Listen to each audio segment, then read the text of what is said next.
All right, so let's just start with something that honestly shouldn't even be controversial at this point: voter ID. The idea that when you go vote, you show an ID proving you are who you say you are. That's it. Simple, basic, the same way you show ID to buy alcohol, the same way you show ID to get on a plane, the same way you show ID to pick up a package, cash a check, or even sign into some office buildings.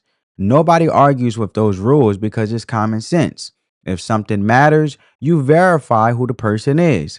Yet, somehow, when it comes to voting, the thing that literally decides who runs the country, suddenly the progressive left wants to act like asking for ID is some outrageous, impossible burden. And here's the funny part about what we're about to watch today: it's not just conservatives saying this anymore. You got a black conservative and a black Democrat both explaining the same obvious reality to a white liberal who still hasn't caught up to what most of the country already understands. Because the truth is, voter ID is wildly popular with regular Americans, not just Republicans, not just conservatives, regular people. Democrats, independents, black voters, white voters, Hispanic voters, people across the board genuinely agree that when you vote, you should show ID. Again, think about how basic this is. Imagine showing up to vote and someone saying, "Yeah, we don't need to check who you are."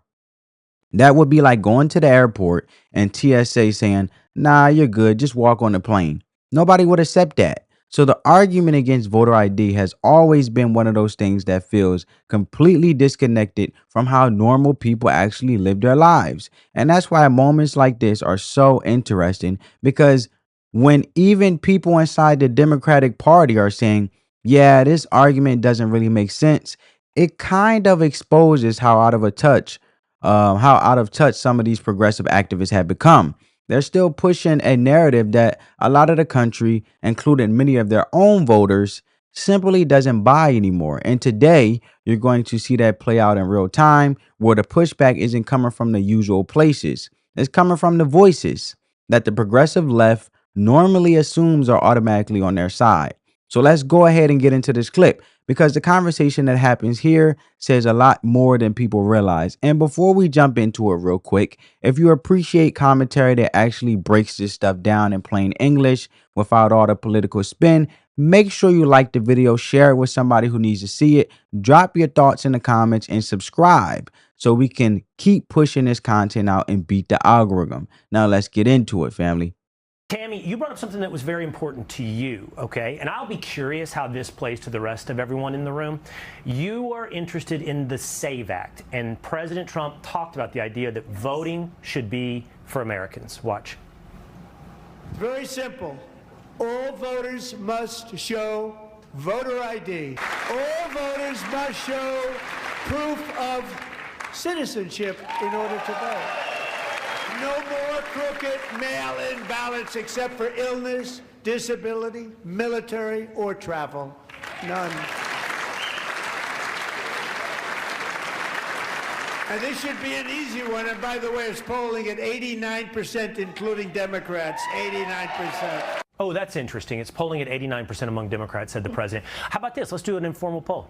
How many people here would support the SAVE Act, which requires proof of citizenship to register to vote and then voter ID to vote? So raise your hand if you'd be for the SAVE Act.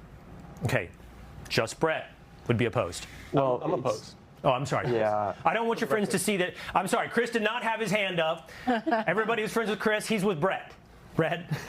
I think that the reality is, at least to my knowledge, and I would want to do more research into the act before I actually gave a definitive opinion, but to my knowledge, you already have to show those things to vote. You already have to have proof of citizenship to vote.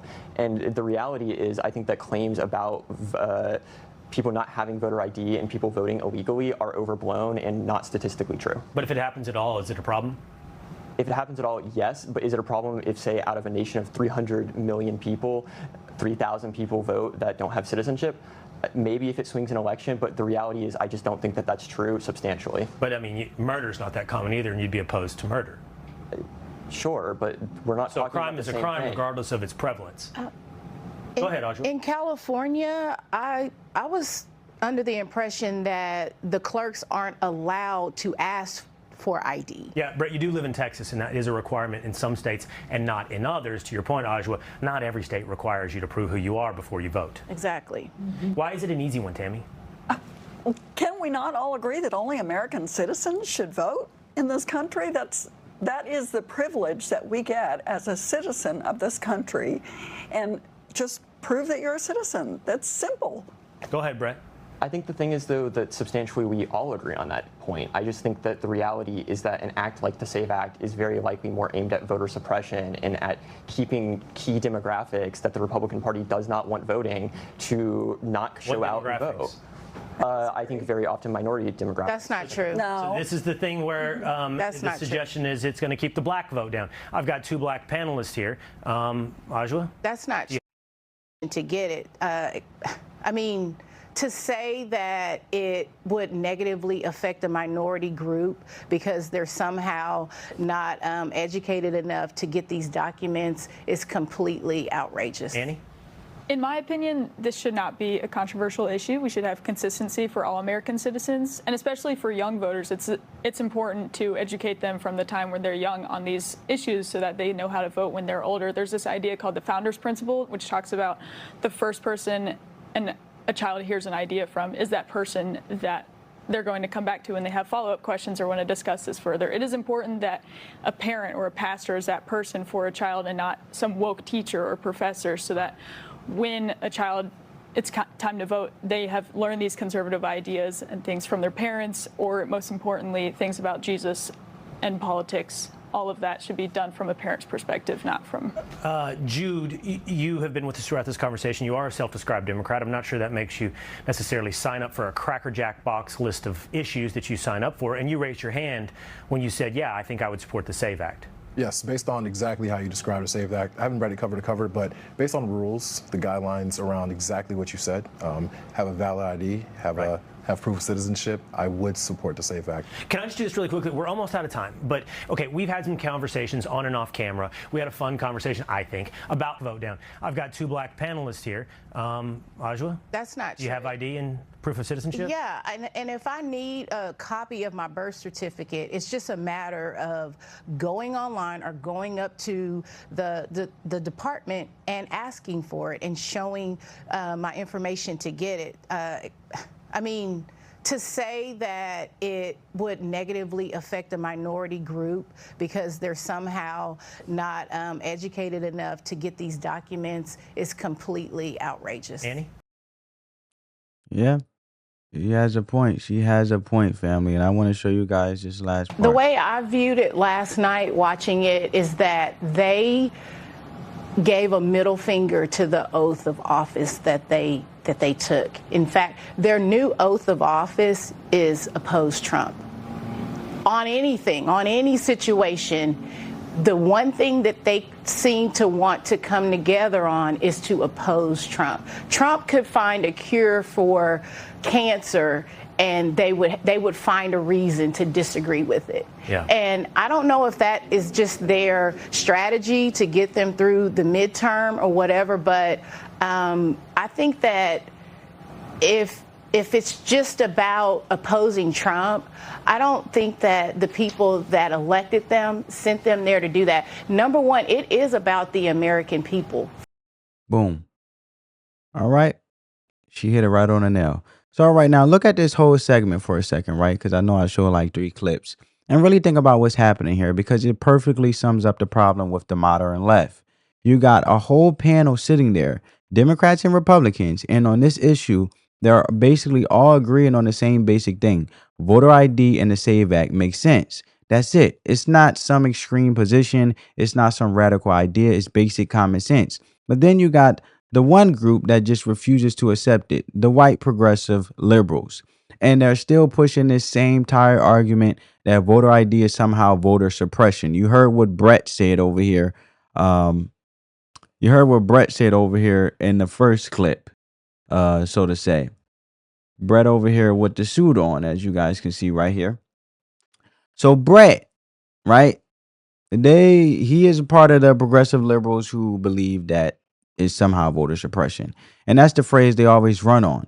They say Republicans want voter ID because they're trying to stop minorities from voting. That's the claim. And that's where Adjua, the black lady, the Republican, steps in and completely blows that argument up because she basically says, hold on a second, getting the ID is not some impossible mission. You go online, you go to the government office, you request the documents you need, and you get it done. It's the same process millions of Americans go through every year. And people in the real world know this. And I've seen tons of comments from people saying they just got replacement documents like a birth certificate. Maybe it cost them $20, maybe $60. Maybe it took a few days or a couple of weeks, depending on the state. But the point is, it's doable, right? And it's normal. It's not this giant barrier the activist class keeps pretending it is. And the way Adjua framed it was perfect because she says something that honestly should be obvious. Minorities are not stupid. We know how to get an ID. We know how to get documentation. We know how to function in everyday life like everyone else. And that's really the uncomfortable truth here. The progressive left constantly treats people like they're helpless children who cannot handle basic responsibilities unless the government steps in to babysit them, as I like to call it, the government daddy. And that's the mindset. Big government has to come in like the big daddy or the big mama and manage everything because apparently regular adults can't take care of themselves. But a lot of people on the right reject that whole worldview because the belief is that adults are capable of handling their own lives. They can get an ID, they can register to vote, they can handle basic civic responsibilities without someone holding their hand every step of the way. Now let's go back to what Brett said in the discussion because she tried to argue that people already had to show ID when they register to vote, which technically can be true in some cases, but that actually opens up another huge issue, especially in places like California. In California, the state gives out IDs and driver's license to non-citizens, illegal immigrants, so to say, and that's already happening. And at the same time, there are local elections where non-citizens are allowed to vote. And on top of that, when people show up to vote, in many cases, they are not required to show ID. So think about that combination for a second. You got government IDs being issued to people who are not citizens. You got situations where non-citizens can participate in certain elections. And you got a system where showing ID at the voting booth isn't required. When you stack all those things together, it starts to look like the perfect storm for potential voter fraud. And that's exactly why voter ID laws and the SAVE Act exist in the first place, to tighten the system so that the people voting are actually the people who are supposed to be voting. And the SAVE Act goes even further than just voter ID. One thing it targets is the mass mailing of ballots and messy voter registration systems, because we already seen investigations where people found addresses, literal houses with dozens or even over 100 people registered to vote at that one location. Nick Shirley did an expose in California where he found exactly that kind of thing. Obviously, something about that doesn't add up. And one single home with over 100 registered votes, that's exactly why another part of the SAVE Act requires states to clean up and verify their voter rolls. In plain English, that just means making sure the voter lists are accurate. If someone moved away, if someone was never supposed to be on the list in the first place, if records are outdated, the system gets cleaned up so each vote is tied to one real person voting in one real election. The way you don't have weird situations where ballots are floating around for people who don't live there anymore, or concerns about ballot harvesting or ballot mules moving stacks of votes around. The goal is simple: one citizen, one vote. That's it. And that's why what Tammy said during the discussion hit so hard, because she basically put the entire issue into one simple sentence. We should all be able to agree that only citizens vote in American elections. American elections. And that shouldn't be even controversial. That should be the easiest agreement in the world. And if you're choosing the leaders of a country, the people making that decision should be citizens of that country. Pretty straightforward. But if that's such an obvious principle, then the real question becomes, why are Democrats fighting so aggressively against measures designed to confirm exactly that? And here's where the conversation gets even more interesting, because then you have Jude over here, the man right here, a black Democrat. The man, he come in and say flat out he supports voter ID and supports the SAVE Act based on how it's been explained. In other words, again, this isn't just some Republican position. You got Democrats saying it makes sense too, which brings us back to the pattern that showed up in this entire segment. The only people still digging their heels and refusing to budge are the white progressive liberals who keep insisting that Requiring ID, requiring proof of citizenship, and verifying voter rolls is somehow unacceptable. They're basically saying, no, please don't require citizens to prove they're citizens. Please don't require ID when people vote. And when you step back and look at it from the outside, it just raises the obvious question: why fight so hard against basic safeguards that most Americans agree with? Because when you break it all down, this is what people call an 80-20 issue. A 80-20 issue, meaning around 80% of the public agrees on it, while maybe 20% oppose it. And yet somehow the loudest voices on the progressive left keep choosing to stand on the 20% side of that argument, even when members of their own party are openly saying the policy makes sense. And honestly, moments like this expose the disconnect pretty clearly. Regular voters, left, right, and center, tend to agree on basic election security, but the activist wing of the left keep pushing a narrative that fewer and fewer people actually buy. Anyway, that's the situation. Thanks for watching. Don't forget to like, share, comment, and subscribe. Peace.